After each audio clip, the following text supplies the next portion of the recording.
سال کا آخری دن ہے آج 31 دسمبر ہے. ہمارے ہاں کچھ بری رسومات وہ میرے اور آپ کے معاشرے اور سوسائٹی میں چل پڑتی ہیں اور بڑے دھیرے دھیرے چلائی جاتی ہیں، اور چونکہ میں اور آپ ان کو برائی نہیں سمجھ رہے ہوتے، روکنے کی کوئی کوشش نہیں کرتے، آہستہ آہستہ میرا اور آپ کا معاشرہ ان میں جکڑ جاتا ہے. اور جس کو کہتے ہیں پھنس جاتا ہے، جب پھنس جاتا ہے پھر باہر نکالنا بہت مشکل ہو جاتا ہے. اس سے پہلے قبل اس کی کہ وہ پھنس جائے، اگر میں اور آپ اپنے معاشرے کو بچا لیں تو یہ بہت بہتر ہوتا ہے. میں نے عرض کیا تھا کہ یہ تو میری اور آپ کی زندگی کم ہو رہی ہے، مثل برف آہستہ آہستہ کم ہو رہی ہے. تو جس کی زندگی کم ہو رہی ہو اس کو تو سوچنا چاہیے. دیکھیں، آپ ایک گاڑی میں بیٹھے سفر کر رہے ہیں اور آپ نے اس میں پیٹرول ڈلوایا ہوا ہے اور گاڑی آپ لے جا رہے ہیں، وہاں ایک سوئی سے آپ کو اندازہ ہو رہا ہے کہ پیٹرول کم ہو رہا ہے، پیٹرول کم رہ گیا، اور جہاں آپ نے پہنچنا ہے سفر زیادہ ہے، تو یقیناً جیسے جیسے وہ سوئی ذرا گھوم رہی ہے آپ کو پتا چل رہا ہے کہ پیٹرول کم ہو رہا ہے. اور یہ بھی پتا ہے کہ آج کل پیٹرول شارٹ ہے، پیٹرول ملے گا بھی نہیں کہیں سے، تو آپ کے رونگٹے کھڑے ہو جائیں گے کہ صاحب جہاں پیٹرول ختم ہو گیا تو گاڑی آگے کیسے چلے گی، منزل تک کیسے پہنچوں گا. تو پیٹرول کی کمی سے انسان خوش نہیں ہوتا ہے. اگر یہ بھی پتا چلے کہ پیٹرول مزید نہیں ملے گا تو پیٹرول کو بہت سوچ سوچ کے خرچ کرتا ہے تاکہ گاڑی منزل پہ پہنچ جائے. اللہ تعالیٰ نے مجھے اور آپ کو زندگی کے نام پر ایک پیٹرول دیا ہوا ہے. جو سال گزرتا ہے میری اور آپ کی زندگی کا پیٹرول کم ہوتا ہے. ایک سال اگر گزر گیا ہے تو میں اور آپ بڑے نہیں ہوں گے، میری زندگی میں سے ایک سال اور کم ہوگا. سال گزرنے کا مطلب کیا ہے کہ میری زندگی ایک سال گھٹ گئی، کم ہو گئی. لیکن میں اور آپ کتنے نادان ہیں کہ پیٹرول ختم ہو رہا ہے، زندگی کم ہو رہی ہے، اور یہ نادان میں نے کہا اس وقت کے اندر گلشنیں اڑانے کے اندر، حماقتیں کرنے کے اندر، بے وقوفیوں کے اندر لگ جاتے ہیں. ارے جس کو یہ احساس ہو، ذرا بھی عقل مند ہو، تو وہ تو کبھی اس طرح کے کام نہیں کر سکتا. تو آج میرے اور آپ کے معاشرے کا بالخصوص بالائی طبقہ، وہ جو مغرب سے ہو کر آتا ہے یا مغرب کی آنکھیں بند کر کے تقلید کرتا ہے، یہ سوچنے کی بات ہے کہ وہ اگر کوئی الٹا کام کرے، نیو ایئر کے نام سے، نائٹ کے نام سے کوئی رات منائے اور اس میں وہ گل گبارہ کرے، فضولیات کرے، شراب نوشی کرے، زنا کاری کرے، اپنے پیسے کو ضائع کرے، تو کیا ہم اتنے بے وقوف ہیں؟ کیا ہم اتنے نادان ہیں؟ کیا ہم نے ان کا کلمہ پڑھ رکھا ہے؟ ہم ان کے کیا نام لیوا ہے؟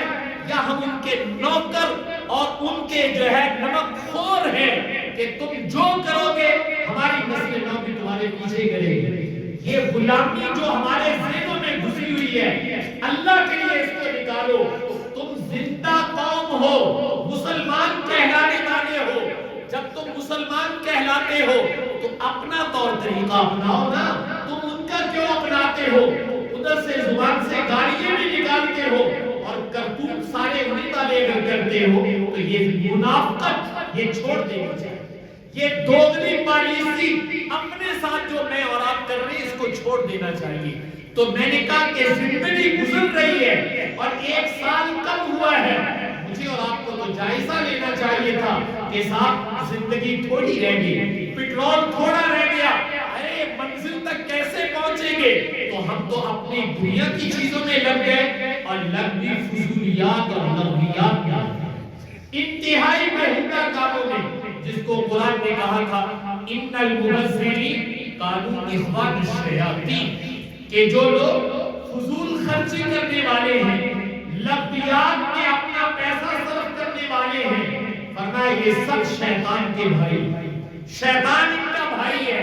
اللہ تعالیٰ خود قرآن میں کہہ رہے ہیں. اب ذرا بھائی سوچو کہ میں اور آپ خود پسینے سے کمائی کر کے لائیں اور گھر لا کے اپنے بچوں کو کہیں بیٹا یہ آپ کا ماہانہ خرچہ ہے، 5,000 تم لے لو، 10,000 تم لے لو.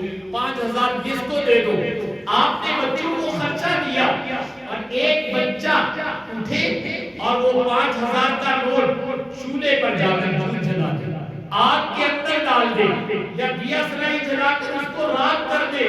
آپ اپنی آنکھوں سے دیکھ رہے ہو تو آپ ذرا بتائیں دل پہ آرا چلے گا کہ نہیں چلے گا کہ میری خون پسینے کی کمائی ہے اور یہ میری آنکھوں کے سامنے آگ میں جلا رہا ہے؟ تو یقیناً آپ اس بیٹے کو نادان بھی کہیں گے, ڈانٹیں گے بھی, اس لیے کہ اس نے ضائع کر دیا. یہ کام کی چیز تھی. پتا چلا کہ دولت کام کی چیز ہے, وہ صحیح کام میں لگنی چاہیے. اگر صحیح کام میں نہیں لگ رہی ہے, وہ لغویات اور فضولیات میں لگ رہی ہے اور اس طرح کی راتیں بنانے میں لگ رہی ہے, گناہ کے کاموں میں لگ رہی ہے, تو یقین جانیے شاید آپ میں جلانا بھی جرم ہے, لیکن اس طرح کے کاموں میں آج کی رات نوجوانوں کا اپنے سرمائے کو خرچ کرنا یہ اس سے بڑا جرم ہے, یہ اس سے گھناؤنا جرم ہے. اس لیے میں نے آپ سے عرض کیا ہے کہ مسلمان تو ایک سوچ کا مالک ہے اور وہ یہ سوچ رہا ہے کہ میرے نبی یہ کہہ رہے تھے کہ حیات کا قبل موتک, کہ تم اپنی زندگی کو موت سے پہلے غنیمت سمجھ کے کسی کام میں لگانا, اچھے کام کر لینا. لیکن آج میرا آپ کا معاشرہ آنکھیں بند کر کے, میں نے کہا جو یورپ میں ہوتا ہے وہ یوں سمجھتے ہیں کہ وہاں کے ہر کام کا نام ترقی ہے. اتنی جہالت, نادانی, کم عقلی کہ بالکل پتہ ہی نہیں ہے. عقل کے مارے ہوئے لوگ کہنا چاہیے کہ جن کو یہ نہیں پتہ چل رہا کہ اس کو جہالت کہنا چاہیے یا ترقی کہنا چاہیے. جو لوگ آرام سے سو گئے, فجر میں اٹھے, یا ان کو پتہ نہ ہو کہ صاحب آج کی رات جو ہے وہ اس نام سے پوری دنیا میں منائی جائے, اس کو کہا گیا ہے کہ تو بڑا فرسودہ قسم کا آدمی ہے, دیہاتی ہے, سادہ پتہ نہیں کتوں پنڈوں اٹھ کے آ گئے, انہوں نے پتہ ہی نہیں کہ آج کی رات کی ہوتا ہے. ارے ایسے نادانوں سے یہ دیہاتی بہتر ہے, ایسے بیوقوفوں سے یہ دیہاتی من اچھا کہ جو آج کی رات اس غلط کام میں گزارے, اللہ کے مجرم بنے, اللہ کے نبی کے مجرم بنے. تو مجرم بننا تو کوئی دانائی نہیں ہے, اس سے بہتر سو جانا ہے. تو میں نے کہا بتانے کی چیز یہ ہے کہ میں اور آپ مسلمان ہیں, مسلمانوں کا اپنا کلچر ہے, اپنی روایات ہیں, اپنے طور طریقے ہیں, ہم اپنا کلچر نہیں چھوڑتے. میں مثال کے طور پر سمجھانے لگا ہوں.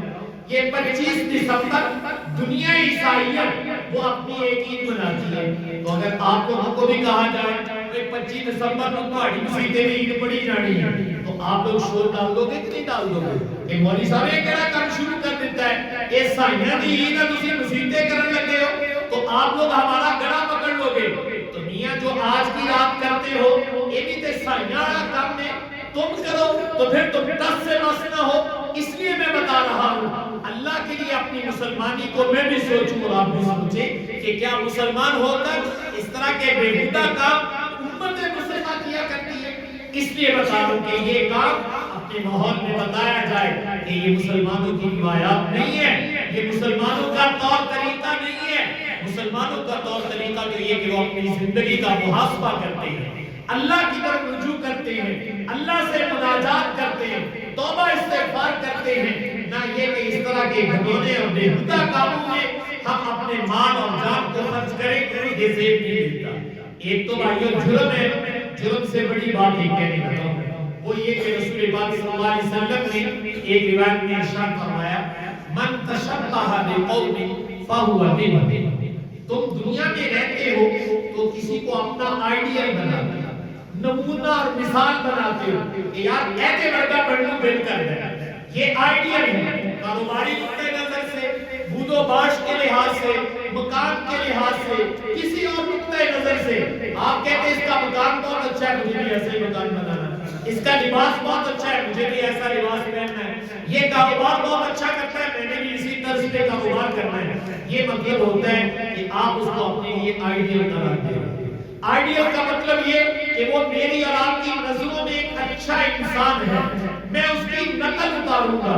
رسول پاک صلی اللہ علیہ وسلم فرمانے سن لو میری امت کے لوگوں, من تشبہ بقوم فہو منہم.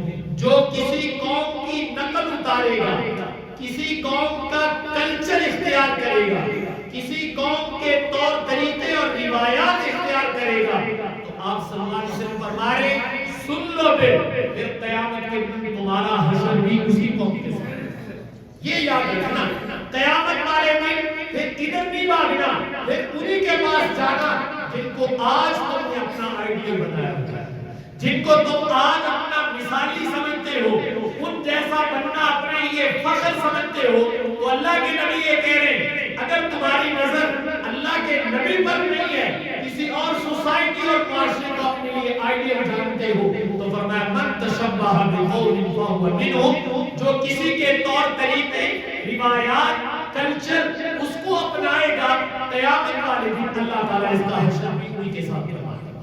تو اس لیے بھائیو اللہ کے لیے اپنے بچوں کو اپنے گھروں میں، اپنے ماحول میں بڑے اچھے انداز میں شائستہ طریقے سے اپنے ماحول کو صاف بنانا یہ میرے اور آپ کے فرائض میں خوش اسلوبی کے ساتھ کہ بھئی یہ ہمارا کلچر نہیں ہے، یہ ایسے لوگوں کا کلچر ہے جو اللہ اس کے رسول سے بیگانہ ہے، جن کو مرنا یاد نہیں ہے، ہم تو مرنے والے لوگ ہیں۔ اس لیے ہم کوئی اچھا کام کریں تو اپنے نوجوانوں کو کوئی رفاہ عامہ کا کام، کوئی اچھا کام، مخلوق خدا کی خدمت کا کوئی کام بھائی وہ بتاؤ تاکہ وہ اپنی صلاحیتوں کو اچھے کام پہ لگائیں۔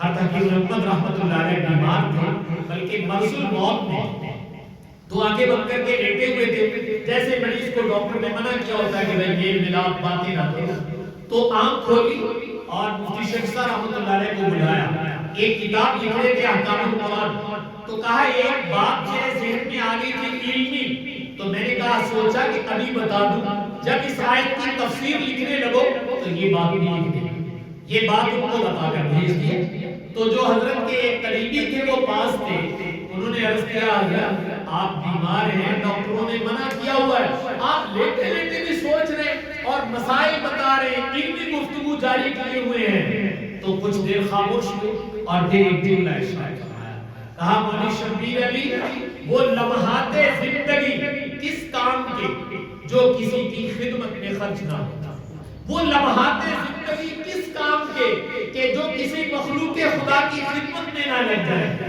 تو بھائی اللہ کے لیے یہ لمحات زندگی اچھے کاموں میں لگاؤ تاکہ یہ میرے اور آپ کے بھی کام آئے اور مخلوق خدا کے بھی کام آئے۔ یہ دیوانوں والی حرکتیں، مجنون اور پاگل لوگوں والی حرکتیں اللہ کے لیے چھوڑو۔ تو اس لیے میں نے عرض کیا ہے کہ میں اور آپ جہاں اپنی زندگی کی قدر کریں تو آج کی رات جو نوجوان فضولیات میں لگتے ہیں بڑی محبت اور درد دل سے سمجھائیں کہ بھائی یہ ہمارا طریقہ نہیں ہے، یہ کسی اور قوم کا طریقہ ہے، ہم زندہ قوم ہیں، ہم اپنے طریقے اپنائیں گے، ہم غلام قوم نہیں ہیں، ہم آزاد قوم ہیں۔ اس لیے ہم نے انسانیت کو طریقہ بتلانا ہے، نہ یہ کہ ہم خود آنکھیں بند کر کے ان کے پیچھے چلیں۔ تو یہ سمجھانا میرا